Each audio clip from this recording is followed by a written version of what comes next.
അപ്പോൾ അങ്ങനെ ഇരുന്നൊരു ദിവസം ഞാൻ സുഡിയിൽ 2-3 ഡ്രസ്സ് പർച്ചേസ് ചെയ്യാൻ പോയിട്ട് നമ്മൾ വന്നതിന് ശേഷം നമ്മൾ ഈ ടാഗ് ശ്രദ്ധിക്കുമല്ലോ. അപ്പോൾ ഞാൻ അന്ന് അതിൻ്റെ ബാക്കിൽ ഈ RFID എന്ന് എഴുതിയെന്നൊരു കാര്യം ശ്രദ്ധിച്ചു. പക്ഷെ നമുക്ക് അന്ന് നമ്മളിതേപോലെ വീഡിയോ ഒന്നും ഇടാറില്ല എന്നുള്ളതുകൊണ്ട് നമ്മളത് യൂഷ്വലി അങ്ങ് കളഞ്ഞ്. പക്ഷേ ഞാൻ ഈ ഇടയ്ക്ക് 2 ദിവസം മുന്നേ നോക്കിയപ്പോഴത്തേക്ക് വീട്ടിലൊരു ടാഗ് കിടപ്പുണ്ടായിരുന്നത്. എങ്കിൽ നമുക്ക് അതിനകത്ത് നോക്കാം ഇതിനകത്ത് എന്താണ് സംഭവം. അപ്പോൾ നമുക്ക് ചെക്ക് ചെയ്ത് നോക്കാം ഇതിനകത്ത് എന്താണ് എന്നുള്ളത്. നമുക്ക് ചെക്ക് ചെയ്ത് നോക്കാം. അപ്പോൾ ഇതാണ് നമ്മുടെ സ്റ്റുഡിയോയുടെ കാർഡ്. ആക്ച്വലി ഇതിൻ്റെ ബാക്കിൽ നിങ്ങൾ നോക്കി കഴിഞ്ഞാൽ കാണാം ഒരു RFID എന്നുള്ള ലേബൽ അതിനകത്ത് മാർക്ക് ചെയ്തിട്ടുണ്ട്. അത് വെച്ച് നമുക്ക് അറിയാൻ പറ്റും. എൻ്റെ വേറെ ഒന്നും ഫുൾ ഫോം എന്ന് പറഞ്ഞാൽ റേഡിയോ ഫ്രീക്വൻസി ഐഡൻറ്റിഫിക്കേഷൻ എന്നാണ്. അതായത് നമുക്ക് അതുവഴി അതിനകത്തുള്ള ഡാറ്റ നമുക്ക് ആക്സസ് ചെയ്യാൻ പറ്റും. ഇപ്പോൾ ഈ കാർഡ് നമ്മൾ ഈ വെളിയിൽ വെയിലത്തോ അല്ലെങ്കിൽ സൂര്യപ്രകാശത്തിലോ അങ്ങനെ ഒന്നും വെച്ച് കഴിഞ്ഞാൽ ഇതിനകത്ത് അത് കറക്റ്റ് കാണാൻ പറ്റില്ല. കറക്റ്റ് കാണണമെങ്കിൽ നമ്മൾ ഒരു മൊബൈലിൻ്റെ ഫ്ലാഷോ അല്ലെങ്കിൽ അത്ര ഇൻറ്റൻസീവായിട്ട് ഉള്ളൊരു ലൈറ്റിലോ വെച്ച് നമുക്ക് നോക്കിക്കഴിഞ്ഞ് കഴിഞ്ഞാൽ നമുക്ക് ഏകദേശം അതിനകത്തൊരു സർക്യൂട്ട് ഇതേപോലെ കാണാൻ പറ്റും. പക്ഷേ നമുക്കിങ്ങനെ കണ്ടാൽ പോരാ എന്നുള്ളത് കൊണ്ട് ഞാൻ വിചാരിച്ചു എന്തായാലും നമുക്കിതൊന്ന് കീറി ഇതിനകത്ത് എങ്ങനെ ഈ സർക്യൂട്ട് പൊട്ടി പോകാതെ കീറി പോകാതെ നമുക്കിത് എടുക്കാൻ പറ്റുമോ എന്നുള്ളത് നമുക്ക് നോക്കാമെന്ന് വിചാരിച്ച്. അപ്പോൾ നിങ്ങൾക്കിപ്പം നമ്മൾ നോക്കി കാണാം. നമ്മളിപ്പോൾ സ്റ്റുഡിയോയിലേക്ക് പോയി കഴിഞ്ഞാൽ അവരവിടെ ഒരു ഡെസ്കിൽ ഒരു ലാപ്പിൻ്റെ സൈസിലൊക്കെ ഒരു സാധനം വെച്ചിട്ടുണ്ട്. ആക്ച്വലി അതാണ് ഇതിൻ്റെ റിസീവർ. അതായത് ഈ സാധനം അതിനകത്ത് കൊണ്ട് വയ്ക്കാൻ നേരത്ത് അത് ഓട്ടോമാറ്റിക്കായി റീഡാവും. അല്ലെങ്കിൽ വേറെ പല മോഡലിലും ഇതേപോലെ അവരൊരു ബിന്ന് പോലെ ഉണ്ടാക്കിയിട്ട് വെച്ചിട്ടുണ്ട്. അതിനകത്ത് ഈ തുണി കൊണ്ട് നമുക്ക് എത്ര നമ്പേഴ്സാണോ അത് മാത്രം കൗണ്ട് ചെയ്തിട്ട് അത് അതിനകത്ത് ഇട്ടാൽ മതി. ഇടാൻ നേരത്ത് സിസ്റ്റത്തിലോട്ട് അത് ആഡായി വരും. അപ്പോൾ സ്കാൻ ചെയ്യേണ്ട മറ്റേ QR കോഡ് ഇതൊന്നും സ്കാൻ ചെയ്യേണ്ട. ബാക്കി ഡാറ്റ എല്ലാം ഇതുവഴി ആക്സസ് ചെയ്യാൻ പറ്റും എന്നുള്ളതാണ് ഇതിൻ്റെ ഏറ്റവും വലിയ യൂസ്. അപ്പോൾ നമ്മളിത് എങ്ങനെ ഇതിനകത്ത് നിന്ന് ആ സർക്യൂട്ട് മാത്രം എടുക്കാം എന്ന് നമുക്ക് പ്രത്യേകിച്ച് ഐഡിയ ഒന്നുമില്ല. ഞാൻ വേറെ വീഡിയോ കാര്യങ്ങളൊന്നും റെഫർ ചെയ്തിട്ടില്ല. അപ്പോൾ ഞാൻ വെച്ച് എന്തായാലും പേപ്പറാണല്ലോ നമുക്ക് കുറച്ച് നേരം വെള്ളത്തിലിട്ട് വയ്ക്കാം എന്നും പറഞ്ഞുകൊണ്ട് തുടങ്ങിയതാണ്. പക്ഷേ എനിക്ക് വേറെ കുറച്ച് ആവശ്യമുള്ളതുകൊണ്ട് ഞാൻ വെച്ചൊരു ഫുൾ നൈറ്റ് അത് വെള്ളത്തിൽ ഇരിക്കട്ട് രാവിലെ വന്ന് നമുക്കത് ജസ്റ്റ് ഒന്ന് കീറി ചുരണ്ടി എടുത്ത് നോക്കാം. അങ്ങനെ വെച്ചിരുന്നതാണ്.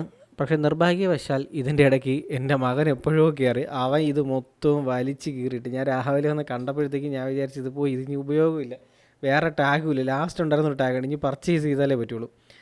അങ്ങനെ ഞാൻ ഇങ്ങനെ അയ്യോ പോയല്ലോ എന്നൊക്കെ പറഞ്ഞുകൊണ്ടിരുന്നത് ഇടയ്ക്ക് ഇതേപോലെ അതിനകത്ത് നോക്കിയപ്പോഴത്തേക്കും സംഭവം ആക്ച്വലി ആ ടാഗ് മാത്രം അതിനകത്തുണ്ട്. ആ ടാഗിനൊന്നും പറ്റിയിട്ടില്ല.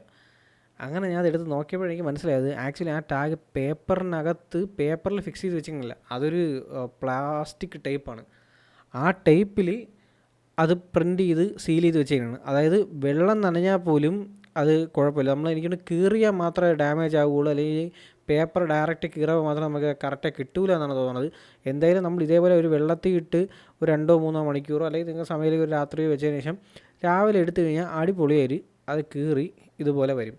അങ്ങനെ വരാൻ നേരത്ത് നമുക്കതിനകത്ത് ഈ RFID ടാഗ് കറക്റ്റായിട്ട് കാണാൻ പറ്റും. വളരെ ഈസി ആയിട്ട് കാണാൻ പറ്റും. നല്ല ക്വാളിറ്റിയോടുകൂടി നല്ല ക്ലാരിറ്റിയോടുകൂടി കാണാൻ പറ്റും. ഇതാണ് RFID ടാഗ്. ഇത് നമ്മൾ ഫുള്ള് ക്ലിയർ ചെയ്തെടുത്തപ്പോൾ ഇതേപോലെ നമുക്കൊന്നും കൂടെ വാഷ് ചെയ്ത് നോക്കാം. വാഷ് ചെയ്തിട്ട് നമുക്ക് ക്ലിയർ ചെയ്തെടുക്കാം. അതിൽ നമുക്കിപ്പം അതിൻ്റെ നടുക്ക് കാണുന്നതാണ് അതിൻ്റെ ചിപ്പ്. അതിനകത്താണ് ഡാറ്റ സ്റ്റോർ ചെയ്തേക്കുന്നത്. ഇതിൻ്റെ 2 സൈഡിലും കാണുന്ന എസ് പോലെ ഇങ്ങനെ മടങ്ങി പോയേക്കുന്ന സർക്യൂട്ടാണ് അതിൻ്റെ ആൻറ്റിന. അപ്പോൾ അത് വെച്ചാണ് അത് നമുക്ക് ആൻറ്റിന വഴിയാണ് നമ്മൾ ഈ സാധനം റിസീവ് ചെയ്യുക എല്ലാം ചെയ്യണം. നമ്മൾ ഈ RFID റിസീവറിൽ കൊണ്ടുവയ്ക്കാൻ നേരത്ത് ഈ ആൻറ്റിനയും കൂടെ ഉള്ളതുകൊണ്ടാണ് അത് കറക്റ്റായി അതിൻ്റെ അടുത്ത് കൊണ്ടുവയ്ക്കുമ്പോൾ തന്നെ അത് പെട്ടെന്ന് റീഡ് ചെയ്യും, അത്ര സ്പീഡായിട്ട് റീഡ് ചെയ്യും എന്നുള്ളതാണ്. അപ്പോൾ ഞാൻ അവന് കാണിച്ചു കൊടുത്ത് ഇതാണ് ഇതിൻ്റെ RFID കാർഡ് എന്നൊക്കെ പറഞ്ഞു കൊടുത്ത് അവന് മനസ്സിലായി കാണുമല്ലോ അവന്. എന്നാലും നമ്മൾ ഈ സ്റ്റുഡിയോ ഒന്ന് ഇളക്കിയെടുക്കണേ കണ്ടപ്പോഴത്തേക്ക് അവന് എന്തെങ്കിലും ഒരു ഐഡിയ കിട്ടി കാണും. ഇതിനകത്ത് ഇങ്ങനൊരു സംഭവമുണ്ട് എന്നൊക്കെ ഒരു ഐഡിയ കിട്ടി കാണാം. അങ്ങനെ ഇതാണ് RFID കാർഡ്. ഇതാണ് RFID സർക്യൂട്ട്. ഇത് ഭയങ്കര ഫ്ലെക്സിബിളാണ്. ഈ സാധനം ഭയങ്കരമായിട്ടുള്ള ഒരു ക്വാളിറ്റിയുള്ള പ്ലാസ്റ്റിക്കിലാണ് അവരത് ഗ്ലൂ ചെയ്ത് വെച്ചിരിക്കുന്നത്. അതുകൊണ്ടത് കീറിപ്പോവുക അങ്ങനത്തെ പരിപാടിയൊന്നുമില്ല എന്നുള്ളതാണ്. വളരെ സിമ്പിളാണ്. ഇതുപോലെ തന്നെ നമ്മളാരും ശ്രദ്ധിക്കാത്തൊരു ടൈപ്പ് സാധനമാണ് നമ്മളെ സിമ്മിനകത്തുള്ള IC. അത് എത്ര വരെ കണ്ടിട്ടുണ്ടെന്ന് അറിഞ്ഞൂടാ. പഴയ സിമ്മ് കിട്ടുകയാണെങ്കിൽ ഞാൻ അതിൻ്റെ ഒരു വീഡിയോ ഇടാം. ഒരു സിമ്മിനകത്തുള്ള IC എങ്ങനെ ഇരിക്കും എന്നുള്ളത്. വളരെ വളരെ ചെറുതാണ്, മൈന്യൂട്ടായിട്ടുള്ളതാണ്. അത് നമുക്കൊരു വീഡിയോ എപ്പോഴെങ്കിലും ചെയ്യാം. എന്തായാലും ഈ വീഡിയോ എല്ലാവർക്കും ഇഷ്ടപ്പെട്ടെന്ന് വിചാരിക്കുന്നു.